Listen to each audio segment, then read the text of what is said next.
वाले बिहार में कुछ दिन पहले जो हुआ उसकी मैंने कभी कल्पना तक नहीं की थी। किसी बिहार के मेरे भाई बहन ने कल्पना नहीं की होगी, हिंदुस्तान के किसी व्यक्ति ने कल्पना नहीं की होगी। बिहार में आरजेडी कांग्रेस के मंच से मेरी मां को गालियां दी गई। ये गालियां सिर्फ मेरी मां का अपमान नहीं है, ये देश की मां, बहन, बेटी का अपमान है। मुझे पता है आप सबको भी, बिहार की हर मां को, बिहार की हर बेटी को, बिहार के हर भाई को ये देख सुनकर कितना बुरा लगा है। मैं जानता हूं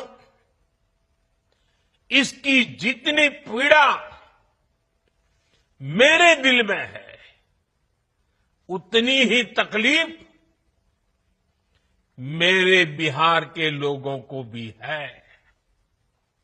और इसलिए आज जब इतनी सारी तादाद में लाखों बिहार की माताओं बहनों के मैं दर्शन जब कर रहा हूं, जब आपकी मौजूदगी है, तो आखिर मैं भी एक बेटा हूं।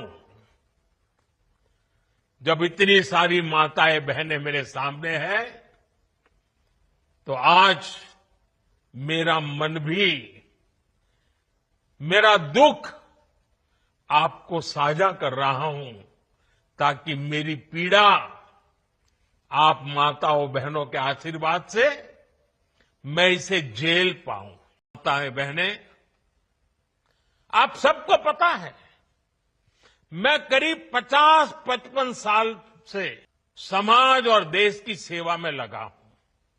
मैं राजनीति में तो बहुत देर से आया था। समाज के चरणों में मुझसे जो बन सकता था करने की मैं कोशिश करता था। मैंने हर दिन, हर क्षण अपने देश के लिए, मेरे देशवासियों के लिए मुझसे जो हो सका, जहां हो सका, पूरे लगन से, मेहनत से काम करता रहा। और इसमें मेरी मां के आशीर्वाद, मेरी मां की बहुत बड़ी भूमिका रही है।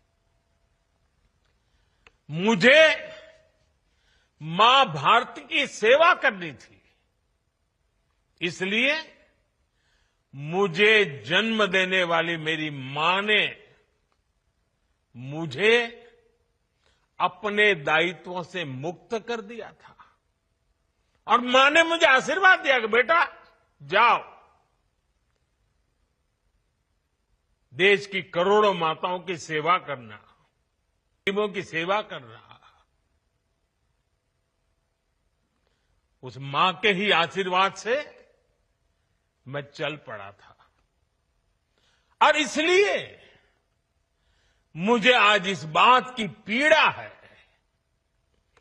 कि जिस मां ने मुझे देश सेवा का आशीर्वाद देकर देश सेवा के लिए रवाना किया, भेजा। हर मां चाहती है कि उसका बेटा उसकी सेवा करे। हर मां चाहती है कि बेटा बड़ा हो, मां के लिए कुछ न कुछ करता रहे। लेकिन मेरी मां ने खुद के लिए नहीं, आप जैसी करोड़ों माताओं की मैं सेवा कर सकूं, इसलिए खुद से अलग करके मुझे जाने की इजाजत दी। हमसे जुड़े रहने के लिए हमारे YouTube चैनल को सब्सक्राइब करें और नई वीडियो की नोटिफिकेशन के लिए बेल आइकॉन को दबाएं।